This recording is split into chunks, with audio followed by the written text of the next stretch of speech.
Harry Potter and the Philosopher's Stone by J.K. Rowling. Chapter 1. The Boy Who Lived. Mr. and Mrs. Dursley of number 4 Privet Drive were proud to say that they were perfectly normal, thank you very much. They were the last people you'd expect to be involved in anything strange or mysterious, because they just didn't hold with such nonsense. Mr. Dursley was the director of a firm called Grunnings, which made drills. He was a big, beefy man with hardly any neck, although he did have a very large moustache. Mrs. Dursley was thin and blonde, and had nearly twice the usual amount of neck, which came in very useful, as she spent so much of her time craning over garden fences, spying on the neighbours. The Dursleys had a small son called Dudley, and in their opinion there was no finer boy anywhere. The Dursleys had everything they wanted, but they also had a secret, and their greatest fear was that somebody would discover it. They didn't think they could bear it if anyone found out about the Potters. Mrs. Potter was Mrs. Dursley's sister, but they hadn't met for several years. In fact, Mrs. Dursley pretended she didn't have a sister, because her sister and her good-for-nothing husband were as un-Dursleyish as it was possible to be. The Dursleys shuddered to think what the neighbours would say if the Potters arrived in the street. The Dursleys knew that the Potters had a small son too, but they'd never even seen him. This boy was another good reason for keeping the Potters away. They didn't want Dudley mixing with a child like that. When Mr. and Mrs. Dursley woke up on the dull grey Tuesday our story starts, there was nothing about the cloudy sky outside to suggest that strange and mysterious things would soon be happening all over the country. Mr. Dursley hummed as he picked out his most boring tie for work, and Mrs. Dursley gossiped away happily as she wrestled a screaming Dudley into his high chair. None of them noticed a large, tawny owl flutter past the window. At 8:30, Mr. Dursley picked up his briefcase, pecked Mrs. Dursley on the cheek, and tried to kiss Dudley goodbye but missed because Dudley was now having a tantrum and throwing his cereal at the walls. "Little tyke!" chortled Mr. Dursley as he left the house. He got into his car and backed out of number 4's drive. It was on the corner of the street that he noticed the first sign of something peculiar. A cat, reading a map. For a second, Mr. Dursley didn't realise what he had seen, and then he jerked his head around to look again. There was a tabby cat standing on the corner of Privet Drive, but there wasn't a map in sight. What could he have been thinking of? It must have been a trick of the light. Mr. Dursley blinked and stared at the cat. It stared back. As Mr. Dursley drove around the corner and up the road, he watched the cat in his mirror. It was now reading the sign that said Privet Drive. No, looking at the sign. Cats couldn't read maps or signs. Mr. Dursley gave himself a little shake and put the cat out of his mind. As he drove towards town, he thought of nothing except a large order of drills that he was hoping to get the next day. But on the edge of town, drills were driven out of his mind by something else. As he sat in the usual morning traffic jam, he couldn't help noticing that there seemed to be a lot of strangely dressed people about. People in cloaks. Mr. Dursley couldn't bear people who dressed in funny clothes, the get-ups you saw on young people. He supposed this was some stupid new fashion. He drummed his fingers on the steering wheel, and his eyes fell on a huddle of these weirdos standing quite close by. They were whispering excitedly together. Mr. Dursley was enraged to see that a couple of them weren't young at all. Why, that man had to be older than he was, and he was wearing an emerald green cloak. The nerve of him! But then it struck Mr. Dursley that this was probably some silly stunt. These people were obviously collecting for something. Yes, that would be it. The traffic moved on, and a few minutes later Mr. Dursley arrived at the Grunnings car park, his mind back on drills. Mr. Dursley always sat with his back to the window in his office on the 9th floor. If he hadn't, he might have found it harder to concentrate on drills that morning. He didn't see the owls swooping past in broad daylight, although people down in the street did. They pointed and gazed open-mouthed as owl after owl sped overhead. Most of them had never seen an owl, even at night time. Mr. Dursley, however, had a perfectly normal owl-free morning. He yelled at 5 different people. He made several important telephone calls and shouted a bit more. He was in a very good mood until lunchtime, when he thought he'd stretch his legs and walk across the road to buy himself a bun from the baker's opposite. He'd forgotten all about the people in cloaks until he passed a group of them next to the baker's. He eyed them angrily as he passed. He didn't know why, but they made him uneasy. This lot were whispering excitedly too, and he couldn't see a single collecting tin. It was on his way back past them, clutching a large doughnut in a bag, that he caught a few words of what they were saying. "The Potters! That's right, that's what I heard." "Yes, their son Harry." Mr. Dursley stopped dead. Fear flooded him. He looked back at the whisperers as if he wanted to say something to them, but thought better of it. He dashed back across the road, hurried up to his office, snapped at his secretary not to disturb him, seized his telephone, and had almost finished dialing his home number when he changed his mind. He put the receiver back down and stroked his moustache, thinking. No, he was being stupid. Potter wasn't such an unusual name. He was sure there were lots of people called Potter who had a son called Harry. Come to think of it, he wasn't even sure his nephew was called Harry. He'd never even seen the boy. It might have been Harvey. Or Harold. There was no point in worrying Mrs. Dursley. She always got so upset at the mention of her sister. He didn't blame her if he'd had a sister like that. But all the same, those people in cloaks. He found it a lot harder to concentrate on drills that afternoon, and when he left the building at 5 o'clock, he was still so worried that he walked straight into someone just outside the door. "Sorry," he grunted, as the tiny old man stumbled and almost fell. It was a few seconds before Mr. Dursley realised that the man was wearing a violet cloak. He didn't seem at all upset at being nearly knocked to the ground. On the contrary, his face split into a wide smile, and he said in a squeaky voice that made passers-by stare, "Don't be sorry, my dear sir, for nothing could upset me today. Rejoice, for you know who is gone at last. Even muggles like yourself should be celebrating this happy, happy day." And the old man hugged Mr. Dursley around the middle and walked off. Mr. Dursley stood, rooted to the spot. He had been hugged by a complete stranger. He also thought he had been called a muggle, whatever that was. He was rattled. He hurried to his car and set off home, hoping he was imagining things, which he had never hoped before because he didn't approve of imagination. As he pulled into the driveway of number 4, the first thing he saw, and it didn't improve his mood, was the tabby cat that he'd spotted that morning. It was now sitting on his garden wall. He was sure it was the same one. It had the same markings around its eyes. "Shoo!"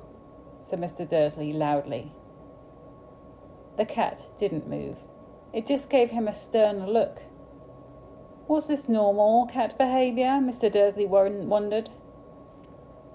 Trying to pull himself together, he let himself into the house. He was still determined not to mention anything to his wife. Mrs. Dursley had had a nice, normal day. She told him over dinner all about Mrs. Nextdoor's problems with her daughter and how Dudley had learnt a new word, shan't. Mr. Dursley tried to act normally.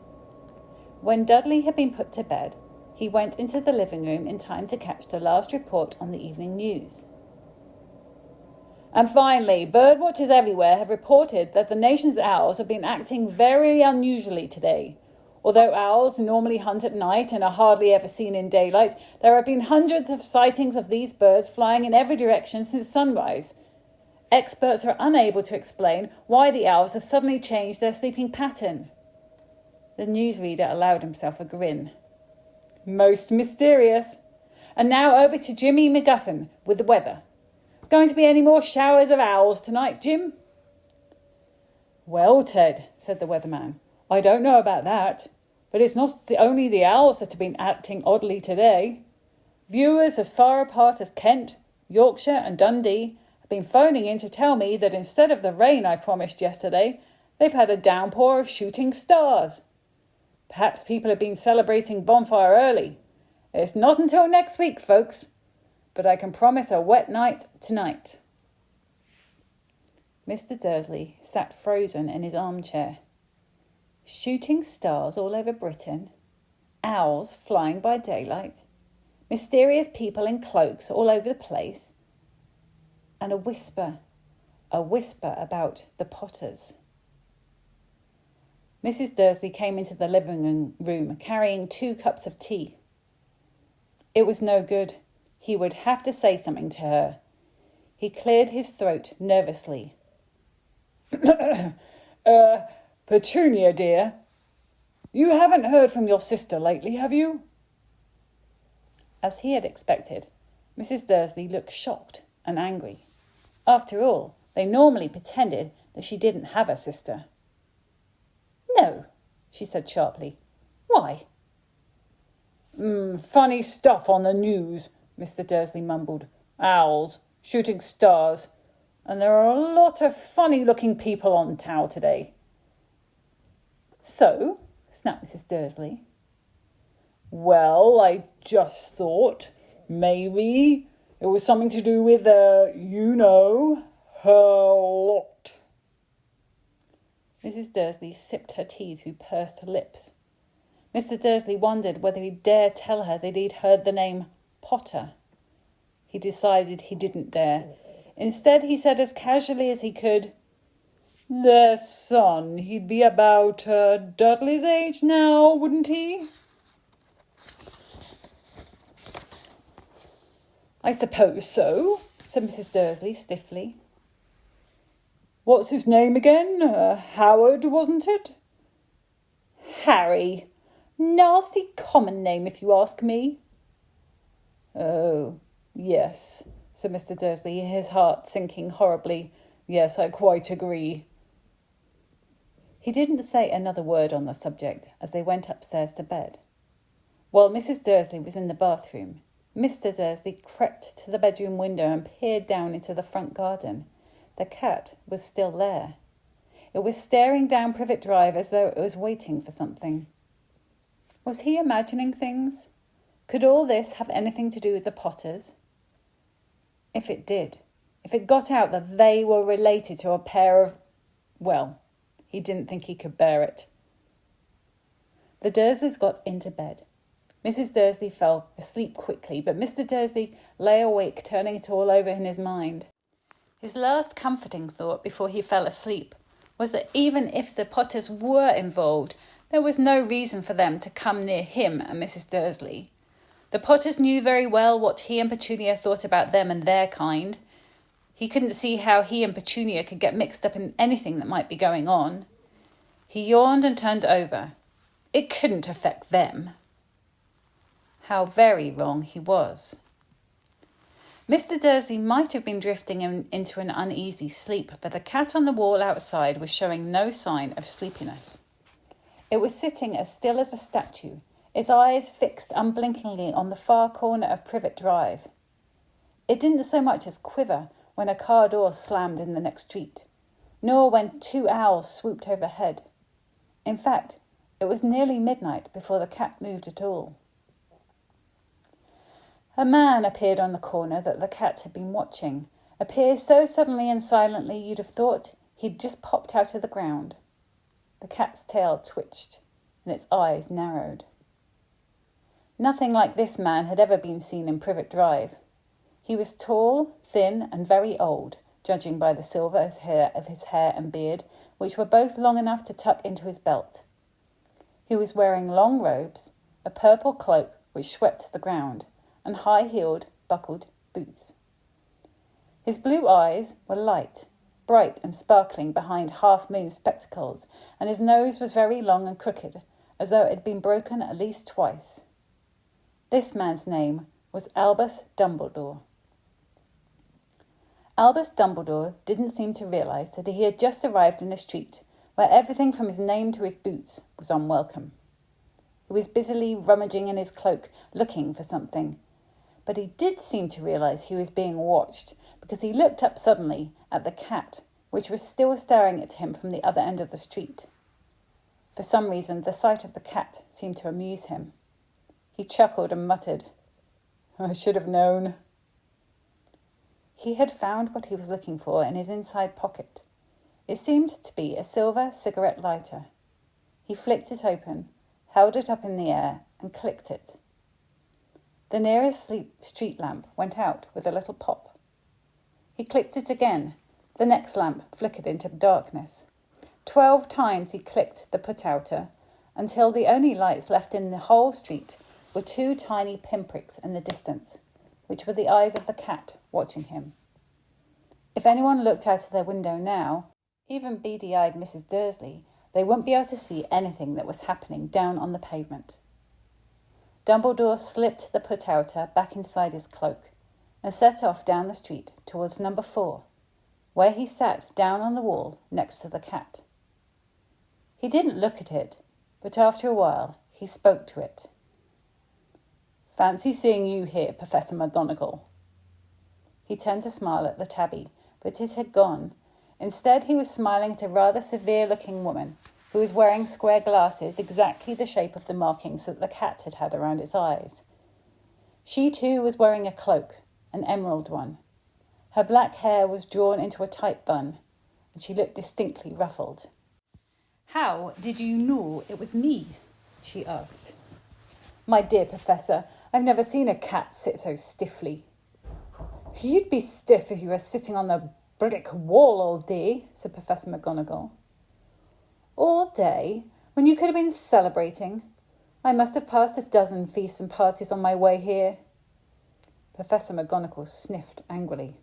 "Oh, yes, everyone's celebrating all right," she said impatiently. "You'd think they'd be a bit more careful, but no, even the Muggles have noticed something's going on. It's on their news." She jerked her head back at the Dursleys' dark living room window. "I heard it. Flocks of owls, shooting stars. Well, they're not completely stupid. They were bound to notice something. Shooting stars down in Kent. I'll bet that was Daedalus Diggle. He never had much sense." "You can't blame them," said Dumbledore gently. "We've had precious little to celebrate for 11 years. "I know that," said Professor McGonagall irritably. "But that's no reason to lose our heads. People are being downright careless out on the streets in broad daylight, not even dressed in Muggle clothes, swapping rumours."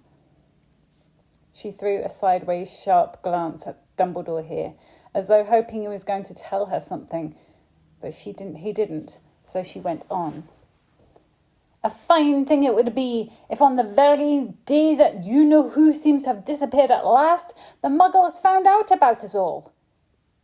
"I suppose he really has gone, Dumbledore." "It certainly seems so," said Dumbledore. "We have much to be thankful for. Would you care for a sherbet lemon?" "A what?" "A sherbet lemon. They're a kind of Muggle sweet I'm rather fond of." "No, thank you," said Professor McGonagall coldly, as though she didn't think this was the moment for sherbet lemons. "As I say, even if you-know-who has gone—" "My dear Professor, surely a sensible person like yourself can call him by his name. All this you-know-who nonsense. For 11 years I've been trying to persuade people to call him by his proper name. Voldemort." Professor McGonagall flinched. But Dumbledore, who was unsticking 2 sherbet lemons, seemed not to notice. It all gets so confusing if we keep saying you know who. I have never seen any reason to be frightened of saying Voldemort's name. I know you haven't, said Professor McGonagall, sounding half exasperated, half admiring. But you're different. Everyone knows you're the only one who you know. Oh, all right. Voldemort was frightened of. You flatter me, said Dumbledore calmly. Voldemort had powers I never will have. Only because you're too, noble to use them. It's lucky it's dark. I haven't blushed so much since Madame Pomfrey told me she liked my new earmuffs. Professor McGonagall shot a sharp look at Dumbledore and said, The owls are nothing to the rumours that are flying around. You know what everyone's saying about why he's disappeared, about what finally stopped him. It seemed that Professor McGonagall had reached the point she was most anxious to discuss, the real reason she had been waiting on a cold, hard wall all day. For neither as a cat nor as a woman had she fixed Dumbledore with such a piercing stare as she did now. It was plain that whatever everyone was saying, she was not going to believe it until Dumbledore told her it was true. Dumbledore, however, was choosing another sherbet lemon and did not answer. What they're saying, she pressed on, is that last night Voldemort turned up in Godric's Hollow. He went to find the Potters. The rumour is that Lily and James Potter that they're dead. Dumbledore bowed his head.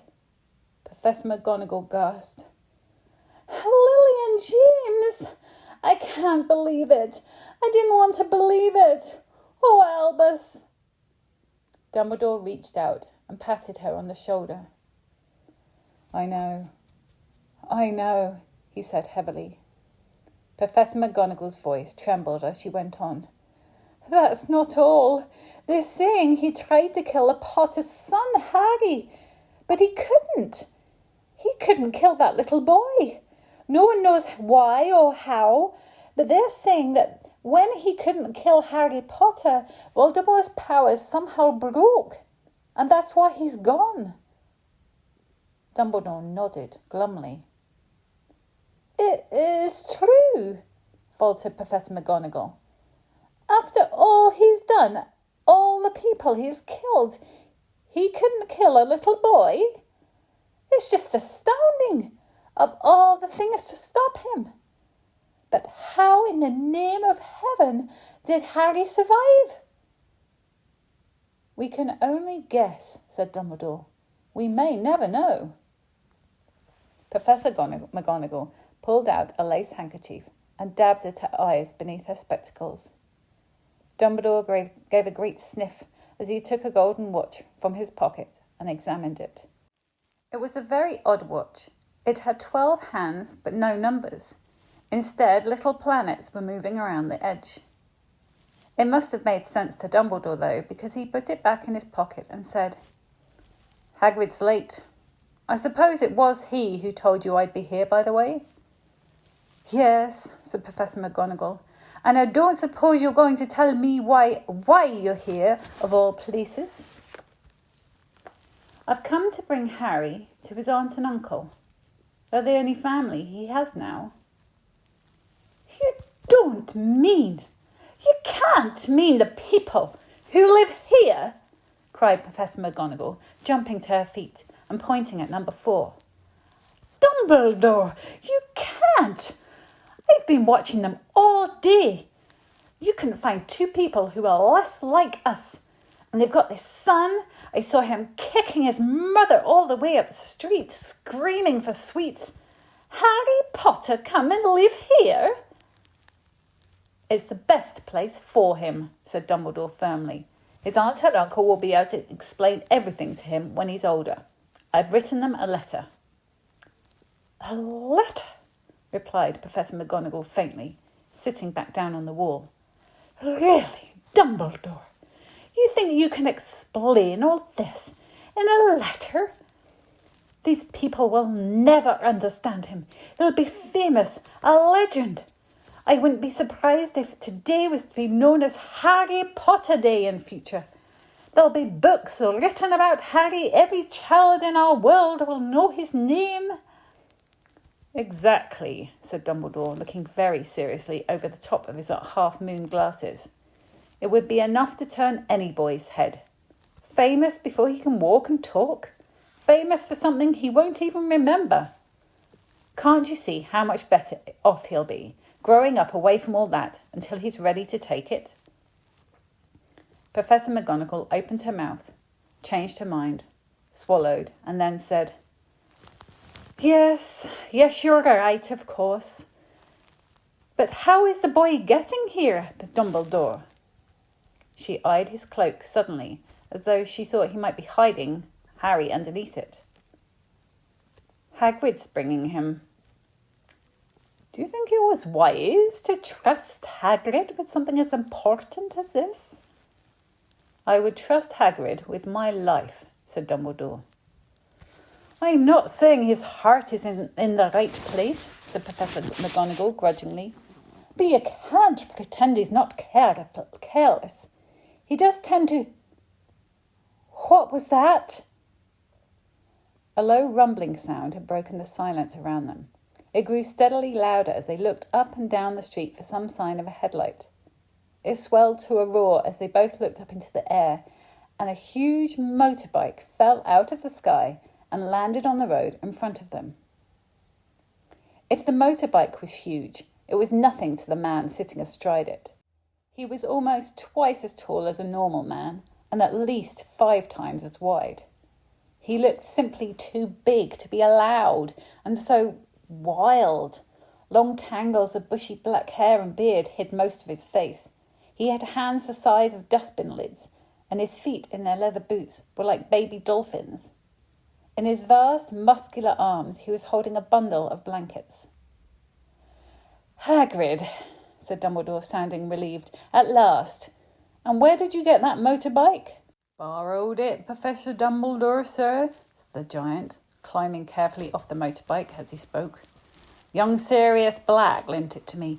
I got him, sir. No problems, were there? No, sir. House was almost destroyed, but I got him out all right before the muggles started swarming round. He fell asleep as we was flying over Bristol.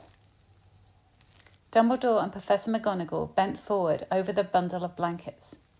Inside, just visible, was a baby boy, fast asleep. Under a tuft of jet-black hair over his forehead, they could see a curiously shaped cut, like a bolt of lightning. Is that where? Whispered Professor McGonagall. Yes, said Dumbledore, he'll have that scar forever.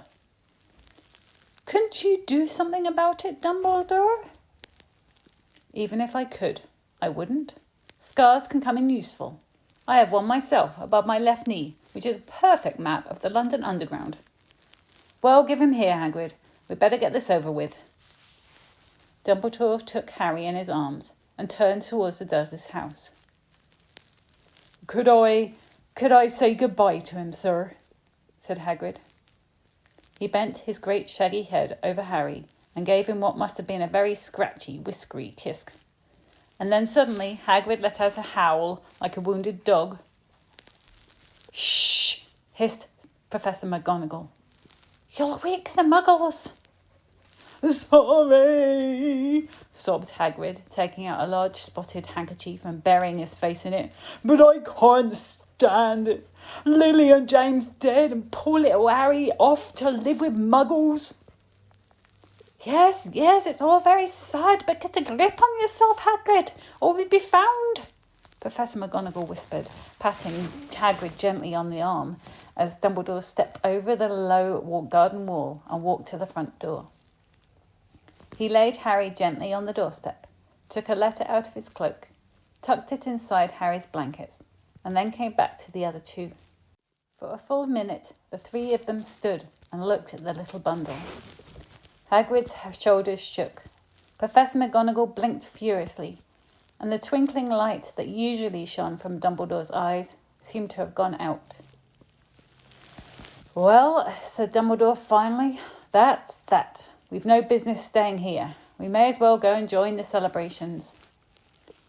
"Yeah," said Hagrid in a very muffled voice. "I'd best give this bike back. Good night, Professor McGonagall. Good night, Professor Dumbledore, sir." Wiping his streaming eyes on his jacket sleeve, Hagrid swung himself onto the motorbike and kicked the engine into life. With a roar, it rose into the air and off up into the night. "I shall see you soon, I expect, Professor McGonagall," said Dumbledore, nodding to her. Professor McGonagall blew her nose in reply. Dumbledore turned and walked back down the street. On the corner he stopped and took out the silver put-outer. He clicked it once, and 12 balls of light sped back to their street lamps, so that Privet Drive glowed suddenly orange, and he could make out a tabby cat slinking around the corner at the other end of the street. He could just see the bundle of blankets on the step of number 4. "Good luck, Harry," he murmured. He turned on his heel, and with a swish of his cloak he was gone. A breeze ruffled the neat hedges of Privet Drive, which lay silent and tidy under the inky sky, the very last place you would expect astonishing things to happen. Harry Potter rolled over inside his blankets without waking up. One small hand closed on the letter beside him, and he slept on, not knowing he was special, not knowing he was famous, not knowing he would be woken in a few hours' time by Mrs. Dursley's scream as she opened the front door to put out the milk bottles, nor that he would spend the next few weeks being prodded and pinched by his cousin Dudley. He couldn't know that at this very moment people meeting in secret all over the country were holding up their glasses and saying in hushed voices, "To Harry Potter, the boy who lived."